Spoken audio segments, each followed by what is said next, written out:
अभी last session में अपने एप्लीकेशंस ऑफ डेफिनेट इंटीग्रल्स के कुछ क्वेश्चंस हुए थे और उसके कुछ कंसेप्ट बताए थे। और उसमें अपना एक ही फॉर्मूला हुआ था एरिया का। क्या है फॉर्मूला एरिया का? Area A equal to integration of Y D x limit A to B. ठीक है, ये सिंपल सा फॉर्मूला आपको यूज करना है। अब देखो यहाँ पर अभी एक्सरसाइज कंप्लीट होने के बाद यहाँ पर एक मिसलेनियस एक्सरसाइज है। ठीक है, तो अभी यहाँ तुम्हें क्या करना है, इस मिसलेनियस एक्सरसाइज में टोटल 4 टाइप के क्वेश्चन है। एक आपके एमसीक्यूज है, सेकंड ट्रू और फॉल्स है, third fill in the blanks है, एंड फोर्थ जनरल क्वेश्चंस है। अब जनरल क्वेश्चंस में थोड़े टफ क्वेश्चंस है, तो उसमें से जो मुझे लगता है कि काम के क्वेश्चंस है, थोड़े टफ है या आप सॉल्व नहीं कर सकते, ऐसे क्वेश्चंस मैं आपको बता दूंगा। और ये एमसीक्यू ट्रू और false and fill in the blanks ये कैसे सॉल्व करना है ये भी बता दूंगा आपको। ठीक है, अब यहाँ जो पार्ट है एमसीक्यू ट्रू और false and fill in the blanks का, ये तीनों भी तुम्हें एक एक मार्क के लिए आने वाला है। ठीक है, तो तुम्हें एक मार्क के हिसाब से सॉल्व करना है, मतलब ज़्यादा डीप में जाने की जरूरत नहीं है। यहाँ मेन फंक्शन कौन सा है वो चेक करना है और उसे इंटीग्रेट करके लिमिट्स अप्लाई करना है। तो अभी देख लो यहाँ पर फर्स्ट क्वेश्चन क्या दिया है। फर्स्ट का first, area of region bounded by the curve x square equal to y. अब यहाँ पर एक कर्व का इक्वेशन है x square equal to y. ठीक है, the x axis and the lines x equal to 1 and x equal to 3। Lines क्या दी है, x equal to 1 to x equal to 3। अब यहाँ चेक करो, देखो एरिया के हम दो फॉर्मूले यूज करते हैं, एक एक्स के फॉर्म में होता है और एक वाई के फॉर्म में होता है। अगर आपने फंक्शन लिखा है area equal to a to b limit y D x, तो आपको y का फंक्शन y इक्वल टू का फंक्शन लाना पड़ता है। मतलब हम क्या करते हैं उस केस में, y को एक्सप्रेस करते हैं इन टर्म्स ऑफ x, तो इस y के जगह हम x का फंक्शन लिखते हैं। बट अगर फंक्शन a टू b है और x dy है, तो हम क्या करेंगे, x को एक्सप्रेस करेंगे इन टर्म्स ऑफ y, मतलब यहाँ पर x की जगह y का फंक्शन आएगा। अब चेक करो, अभी हमें दोनों में से कौन सा फॉर्मूला यूज करना है, वो डिपेंड किस पे है कि यहाँ लिमिट किसके दी है, यहाँ पर वैल्यूज किसके हैं, x की, तो फंक्शन भी किसका आना चाहिए, x का। तो x का फंक्शन आने के लिए y को एक्सप्रेस होना जरूरी है। तो यहाँ जो x square equal to y है, वहां क्या लिखूंगा मैं, y equal to x square. तो y को मैंने क्यों एक्सप्रेस किया, क्योंकि यहाँ पर वैल्यूज किसके हैं, x के हैं। ठीक है, तो एरिया का formula y d x, function की लिमिट 1 टू 3, फंक्शन की लिमिट क्या है 1 टू 3 है।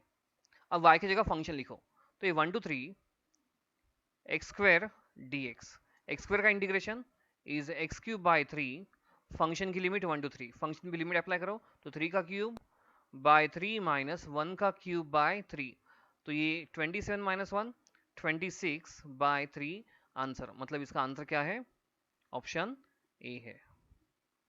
ठीक है,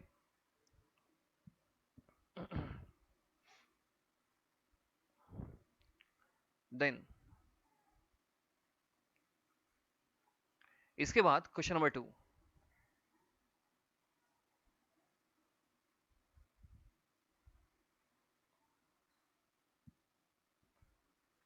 सेकेंड वन। सेकेंड देखो क्या दिया है, the area of region bounded by the curve y square equal to 4x है। शायद से इस टाइप का क्वेश्चन हुआ था अपना। The x axis and the lines x equal to 1 to x equal to 4। फिर से x की वैल्यूज है x equal to 1 to x equal to 4। वही फॉर्मूला यूज करेंगे हम, area equal to y D x limit 1 to 4। Y function क्या है, अब यहाँ चेक करो फंक्शन वाई स्क्वायर है, बट मुझे क्या चाहिए, वाई। तो Y square equal to 4x है, तो मुझे ये बताओ कि y इक्वल टू क्या होगा, y इक्वल टू आएगा, दोनों साइड का स्क्वायर रूट लिया, तो रूट 4 इज 2 रूट एक्स। तो यहाँ क्या लिखूंगा मैं, 1 to 4 2 root x d x, 2 integral के बाहर 1 to 4 root x d x. अब रूट एक्स का integration 2 by 3 x root x limit 1 to 4, तो ये 4 बाई 3 आएगा, फंक्शन पे लिमिट अप्लाई करो, 4 root 4 minus lower limit 1 root 1, तो ये 4 बाई 3, 4 रूट 4 मतलब 8 माइनस 1, तो कितना था 7, 7 इंटू 4 इज 28 बाय 3, तो इसका आंसर क्या होगा, सी। क्लियर है ये? तो इतना भी लिखे तो चलता है, या इसमें और अगर तुम्हें लग रहा है कि सर हमारा इंटीग्रेशन बहुत ज़्यादा स्ट्रांग है, हम देखते ही आंसर लिख सकते हैं, तो वैसा भी कर सकते हैं, कोई प्रॉब्लम नहीं।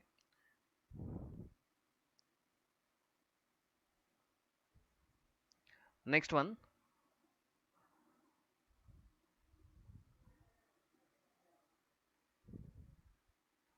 Third,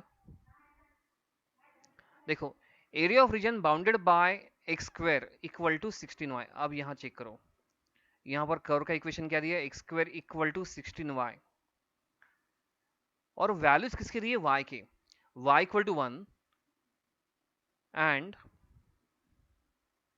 y equal to 4 and the y axis lying in the first quadrant. ठीक है, तुम्हें फर्स्ट क्वाड्रेंट का फाइंड करना है, और y की वैल्यूज क्या दी है, 1 2 4। अब चेक करो, अब यहाँ अभी तक के क्वेश्चंस में x के वैल्यूज थे, बट यहाँ पर किसके वैल्यूज है, y के। तो जब भी y के वैल्यूज आएंगे तो मुझे एरिया का फॉर्मूला अभी चेंज करना होगा। तो एरिया का फॉर्मूला क्या लिखूंगा मैं, एक्स डी वाई, क्योंकि तुम्हें फंक्शन को इंटीग्रेट करना होगा विथ रिस्पेक्ट टू y, लिमिट a टू b। ठीक है, तो अब लिमिट क्या आएगी, 1 to 4 एक्स डी वाई। तो तुम्हें अभी x को एक्सप्रेस करना है इन टर्म्स ऑफ y। तो देखो यहाँ पर x square equal to 16y है, तो अगर तो x को एक्सप्रेस करने के लिए तुम्हें दोनों साइड का स्क्वायर रूट लेना होगा। तो स्क्वायर रूट लेने के बाद रूट 16 की वैल्यू क्या थी, 4 and root y as it is. तो x की जगह क्या लिखना होगा अभी आपको, ये 1 to 4 4 रूट y dy। अब ये 4 तो कांस्टेंट है, उसे इंटीग्रल के बाहर रखो, 1 to 4 रूट y को इंटीग्रेट करो, तो ये 4 as it is, root y का इंटीग्रेशन। अब जो फॉर्मूले x के लिए वही फॉर्मूले आपको y के लिए यूज करने होंगे। तो जैसे रूट x का इंटीग्रेशन 2/3 x रूट x है, तो रूट y का इंटीग्रेशन क्या होगा, 2/3 y रूट y।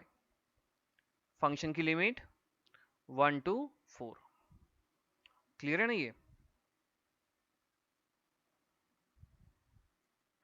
तो अभी इसे देखेंगे क्या आएगा आंसर इसका, ये होगा 8/3, पहले अपर लिमिट 4 है, तो ये 4 root 4 minus lower limit 1 root 1, तो ये 8/3 4 इंटू रूट 4 2 आता, तो 4 इंटू 2 इज 8 माइनस 1, कितना था ये, 8 इंटू 7/3 दैट इज 56/3। तो 56/3 कहां पर है, ऑप्शन सी में, तो इसका आंसर होगा ऑप्शन सी। ठीक है,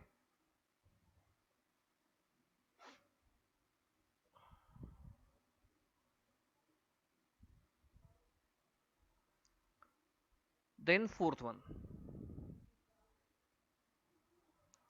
अब देखो 4 में क्या दिया है, the area of region bounded by y equal to x raise to 4। Simple सा क्वेश्चन है ये, x की वैल्यूज दिए और y एक्सप्रेस किया डायरेक्टली, तो x equal to 1 and x equal to 5, सीधा सीधा इंटीग्रेट करो, जो भी आएगा आंसर वो आप ही का होगा।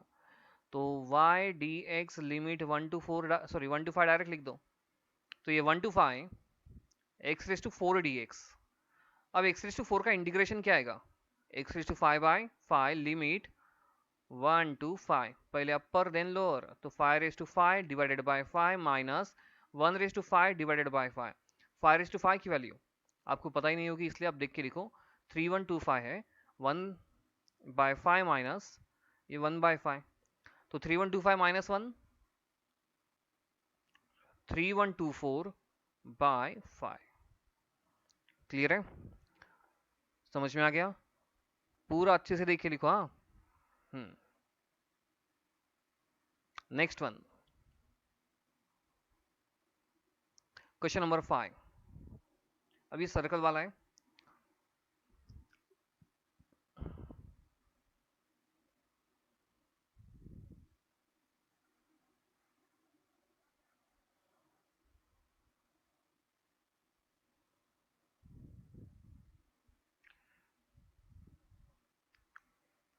अब देखो यहाँ पर एक इक्वेशन दिया है, कौन सा है, x square plus y square equal to 25 है। 25 को हम क्या लिख सकते हैं, फाइव का स्क्वायर लिख सकते हैं। अब ये फाइव का स्क्वायर मतलब, ये जो सर्कल का इक्वेशन है वो हमेशा इसी फॉर्म में होता है, x square plus y square equal to r square. तो यहाँ पर आर की वैल्यू क्या है, 5, मतलब रेडियस 5 है। तो अगर किसी सर्कल की रेडियस 5 है तो उस सर्कल का एरिया क्या होगा, ये रफ में करना है आपको, कहाँ पर करना है, रफ में, पाई आर का स्क्वायर, मतलब ये 25 पाई, कौन से ऑप्शन में 25 पाया है, ऑप्शन सी में है, तो आंसर क्या होगा, ऑप्शन सी होगा। ठीक है, बट आपको ऐसा नहीं करना है। यही क्वेश्चन अगर तुम्हें फिल इन द ब्लैंक्स या ट्रू और फॉल्स में रहता है तो आप डायरेक्टली कर सकते हो ट्रू या फॉल्स में, बट यहाँ तुम्हें थोड़ा शॉर्ट में लिखना होगा। कैसे लिखेंगे हम? सबसे पहले y को एक्सप्रेस करेंगे, क्योंकि यहाँ पर एक इक्वेशन है x square plus y square का, तो वाई स्क्वायर इक्वल टू क्या आएगा? 25 माइनस एक्स स्क्वायर आएगा, तो y equal to root 25 minus x square. ठीक है, इसकी लिमिट क्या होगी? देखो सर्कल है, स्टार्ट जीरो से होगा, एंड रेडियस पे होगा, जीरो है, रेडियस कितनी है? 5 है, तो लिमिट क्या होगी? x equal to zero to x equal to 5। Circle 4 parts में डिवाइड होता है, इसलिए उसे हम क्या करेंगे? 4 से मल्टीप्लाई करेंगे, तो 4 इंटू वाई डी एक्स लिख सकते हैं आप। ठीक है, तो ये 4 इंटू जीरो टू 5 क्या आएगा इसका answer? Root 25 minus x square. अब देखो ये 4 into root 25 minus x square, इसका फॉर्मूला, ये फंक्शन कौन से फॉर्म में? Root a square minus x square, इसका आंसर किस में आता? साइन इनवर्स में आता। तो बाय फॉर्मूला क्या आएगा? ये x by two root the function as it is minus x square plus a square by two, मतलब ये 25 by two sine inverse of x by a क्या है यहाँ पर? 5, लिमिट 0 टू 5। अब देखो जब इतना आ गया ना आंसर, तो इसके बाद आप डायरेक्टली 25 पाई लिख सकते हो। ये 25 पाई कहां से आया समझा ना? हमने जो रफ में किया था पाई आर स्क्वायर का, तो इतना भी लिखी तो चलता, कोई प्रॉब्लम नहीं।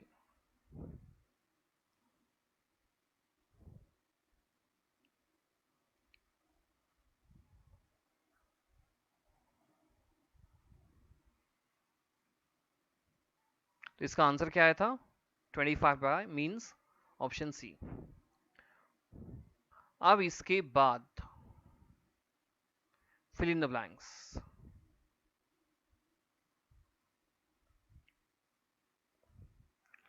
सेकेंड का first, area of region bounded by y equal to x raise to 4। फिर से वही क्वेश्चन आ गया, y क्या दिया है? y equal to x raise to 4, x equal to 1 to x equal to 5।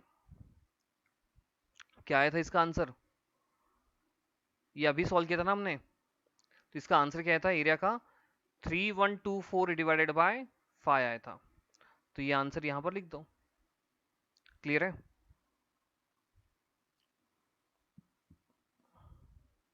Second one,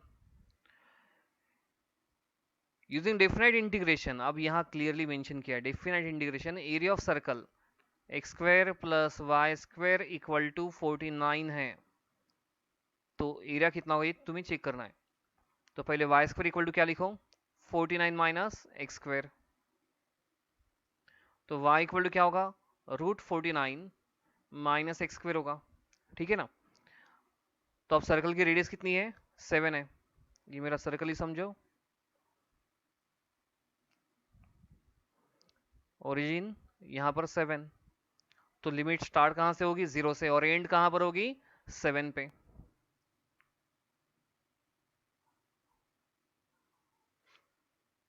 तो अभी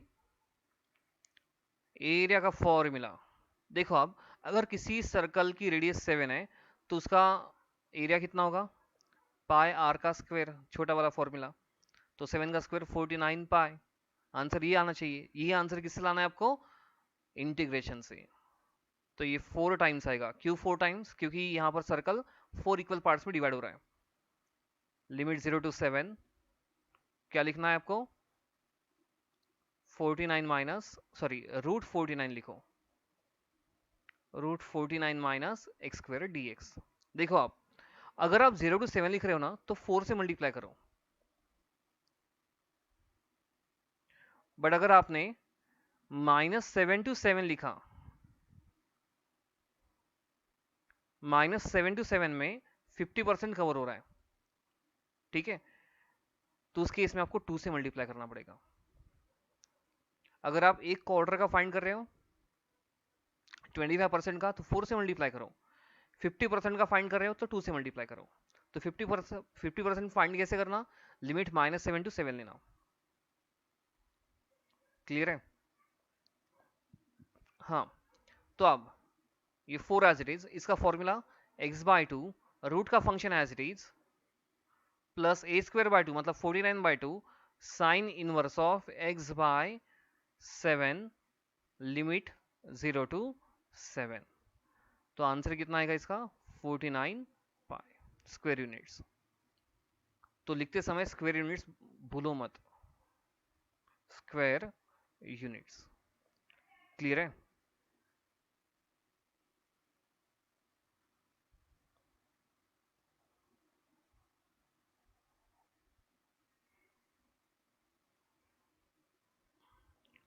अब इसके बाद का क्वेश्चन, ये भी मिटा देंगे हम। हाँ, देन क्वेश्चन नंबर 3 क्या दिया है? Area of region bounded by the curve x² equal to 16y। ये भी सॉल्व हुआ था अभी। y equal to 1 to y equal to 4। देखो सेम क्वेश्चन ऊपर है क्या? x² equal to 16y, y equal to 1 to y equal to 4, जिसका आंसर कितना आया था 56/3 आया था। तो मैं डायरेक्ट आंसर लिखता, आंसर क्या आया था इसका 56/3। नेक्स्ट वन, इसके बाद y² इक्वल टू 4x है, ये भी हुआ था क्या अपना?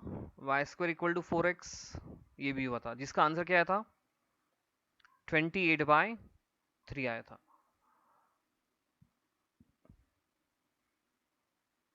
फोर्थ क्वेश्चन क्या था, क्या है यहाँ चेक करो।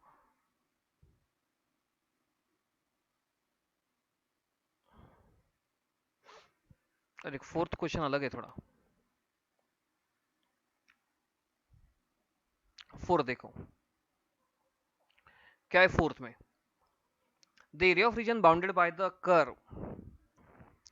नो फोर्थ क्वेश्चन देख लो क्या दिया है, the area of region bounded by the curve x² equal to y and the x-axis and the lines x equal to 3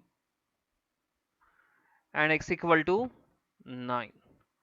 जब भी x के वैल्यूज गिवन होते हैं तो हमें y को एक्सप्रेस करना पड़ता है इन टर्म्स ऑफ x। तो अब यहाँ चेक करो y इक्वल टू क्या होगा, अगर x² इक्वल टू y तो y इक्वल टू x²। तो एरिया का formula y dx limit 3 to 9, function सीधा है, सिंपल है। ये 3 to 9 x² को इंटीग्रेट करो, integration of x² is x³/3, function की लिमिट 3 to 9। तो ये 9 का क्यूब बाय 3 माइनस 3 का क्यूब बाय 3, तो 9 का क्यूब कितना था, ये 729 माइनस 3 का क्यूब इज 27/3। तो ये कितना था 702/3। ये 3 से डिवाइड होता क्या देख लो एक बार, 3 से डिवाइड होता तो ये 2 3 4। तो इसका आंसर है 234 स्क्वायर यूनिट्स। ठीक है, तो फोर्थ का आंसर क्या रहा है 234 square units. Then next question, question number 5।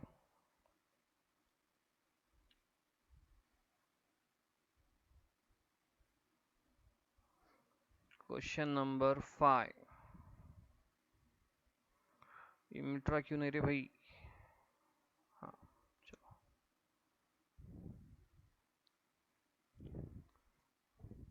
Fifth one देखो अब क्या दिए, the area of region bounded by the curve y² equal to 4x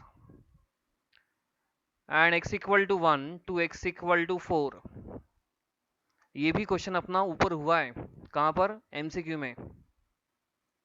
देख लो यहां पर second question, y² equal to 4x, x equal to 1 to x equal to 4, जिसका answer क्या आया था अपना 28/3। तो ये क्वेश्चन करने की जरूरत नहीं है। अब जो नेक्स्ट पार्ट है वो है फिल इन द ब्लैंक्स का। और जो फिल इन द ब्लैंक्स पे क्वेश्चंस आते हैं वो हमेशा किस पे होते हैं, बेसिक कॉन्सेप्ट्स पे। सॉरी, अपने फिल इन द ब्लैंक्स हो गए ट्रू और फॉल्स। नेक्स्ट पार्ट है ट्रू और फॉल्स, तो इसमें जो क्वेश्चन है वो बेसिक कॉन्सेप्ट्स पे है। तो अब यहां चेक करो क्या दिया first question. The area bounded by the curve x equal to g y, x equal to g of y, and the y axis between the lines y equal to c and y equal to d is given by देखो यहां पर limits किसके हैं, y के हैं, तो function भी किसका आना चाहिए, y का। तो एरिया का फॉर्मूला क्या बनेगा, area equal to y, sorry area equal to क्या आएगा, एक्स डी वाई आएगा। क्यों एक्स डी वाई, क्योंकि यहां पर लिमिट्स किसके हैं, y के हैं। बट लिमिट क्या आएगी, c टू d। तो यहां जो x का फंक्शन है वो क्या लिखेंगे हम, तो ये c to d g of y dy, यही स्टेटमेंट दिया है कि यहां चेक करो, c to d g of y dy, मतलब फर्स्ट का आंसर क्या होगा, ट्रू होगा।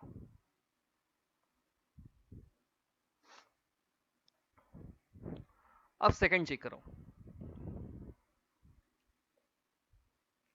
सेकंड में क्या बोला है, the area bounded by two curves y equal to f of x and y equal to g of x and the x axis is क्या दिया है, integration of f of x dx limit a to b minus integration of g of x dx limit a to b। अब ये true है या false है, ये हमें चेक कैसे करना है, हमें पहले एक डायग्राम ड्रॉ करनी होगी, ठीक है। तो मैं एक डायग्राम ड्रॉ करके बताता हूं आपको। अब यहां चेक करो, यहां पर फंक्शन की लिमिट्स है a to b, this one a और ये b। यह दो कर्व है, ठीक है। एक फंक्शन लेंगे हम f of x और एक फंक्शन लेंगे हम g of x, this one f of x, और इसे हम कंसिडर करेंगे, ये कर्व किसका है, g of x का है, ठीक है। अभी यहां देख लो हमें क्या करना है, तुम्हें यहां पर क्वेश्चन में क्या बोला है, यहां ठीक से देख लो पहले क्वेश्चन में क्या दिया है, the area bounded by the two curves. तुम्हें कहां का एरिया फाइंड करना है, जो किसके अंदर का होगा, ये दो कर्व के अंदर का होगा, एक f of x और एक g of x। और इसका स्टेटमेंट क्या दिया है, integration of f of x minus integration of g of x, मतलब f of x का इंटीग्रेशन लेके तुम्हें किसको सब्ट्रैक्ट करना है, g of x के इंटीग्रेशन को सब्ट्रैक्ट करना है। अब अगर मैं इसको सेपरेट करूं, यहां चेक करो आप, अगर मैंने इसको सेपरेट किया,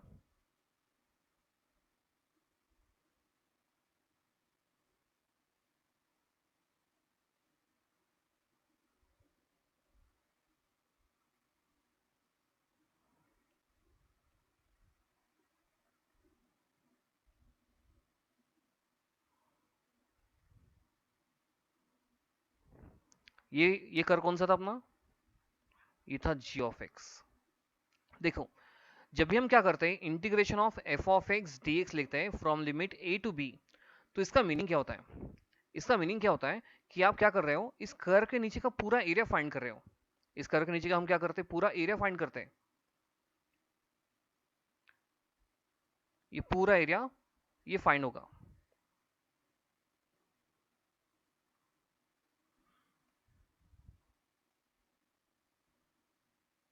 इसका हम कलर थोड़ा चेंज करेंगे तो आपको आसानी होगी।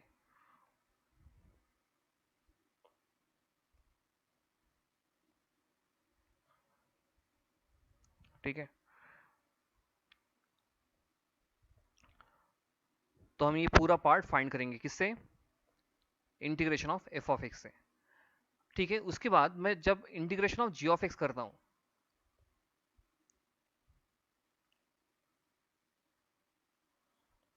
ये integration of g of x, तो इस कर्व के नीचे का पूरा पार्ट मुझे मिल जाएगा, ठीक है। बट अभी तुम्हें क्या फाइंड करना है, अभी अभी हमें क्या फाइंड करना है, अभी हमें क्या करना है, दोनों के अंदर का एरिया फाइंड करना है। तो अगर मैं इसको ज्वाइन कर दूं, तो देखो अब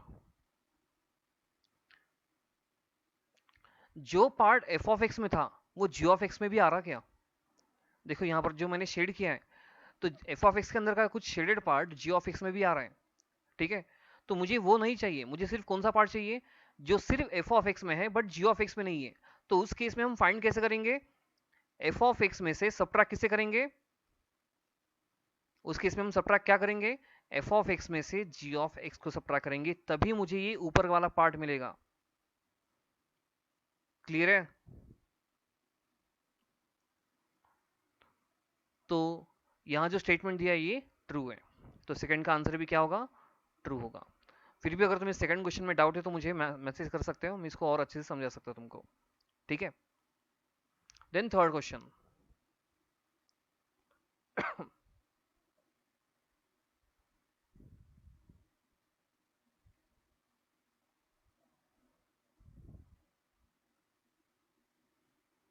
थर्ड वन, देखो थर्ड में क्या दिया है,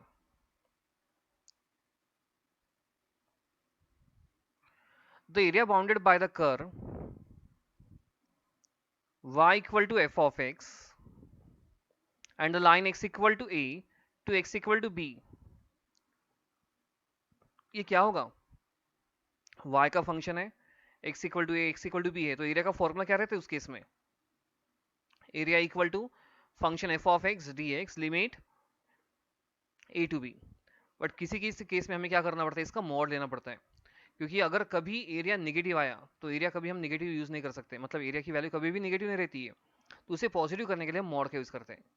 तो थर्ड में यही स्टेटमेंट दिया है, हाँ, इसलिए इसका भी आंसर क्या होगा, ट्रू होगा।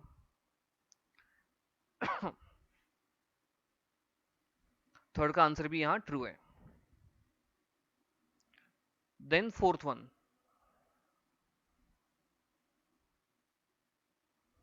फोर्थ चेक करेंगे अभी, क्या दिया फोर्थ में, चेक करो पहले, if the curve under consideration is below the x axis, ठीक है, आपका अगर कर्व एक्स एक्सिस के नीचे का है, कुछ ऐसा है, below the x axis, then the area bounded by the curve the x axis and the line x equal to a to x equal to b is positive, ये गलत है। अगर कोई भी कर्व आपका x एक्सिस के नीचे है, ठीक है, तो उस केस में उसका एरिया क्या रहता है, निगेटिव रहता है। तो उस निगेटिव को पॉजिटिव करने के लिए हम मॉड का यूज करेंगे, ठीक है, निगेटिव का पॉजिटिव में करने के लिए हम क्या करेंगे, मॉड का यूज। तो ये जो स्टेटमेंट है ये हमेशा पॉजिटिव, ये रॉन्ग है, तो फोर्थ का आंसर क्या होगा, फॉल्स, ठीक है, ये समझाना आपको। And fifth one, the area of the portion lying above the x-axis, कोई भी एरिया अगर x एक्सिस के ऊपर का है तो वो हमेशा पॉजिटिव होता है, ये स्टेटमेंट दी है आपकी बुक के अंदर, ठीक है, the area of the portion lying above the x axis is positive, ये हमेशा पॉजिटिव होता है अगर आपका एरिया कहां पर है, एक्स एक्सिस के ऊपर का। तो फिफ्थ का आंसर क्या होगा, फिफ्थ का आंसर भी ट्रू होगा। क्लियर है? तो आज मैं आपको सिर्फ ये तीन टाइप के क्वेश्चंस बता रहा हूँ, तो जो भी जनरल क्वेश्चंस है थोड़े टफ होंगे वो मैं आपको नेक्स्ट सेशन में बता दूंगा, क्योंकि उसको अच्छा खासा टाइम लगने वाला है। तो आज के लिए इतना रख लो आप।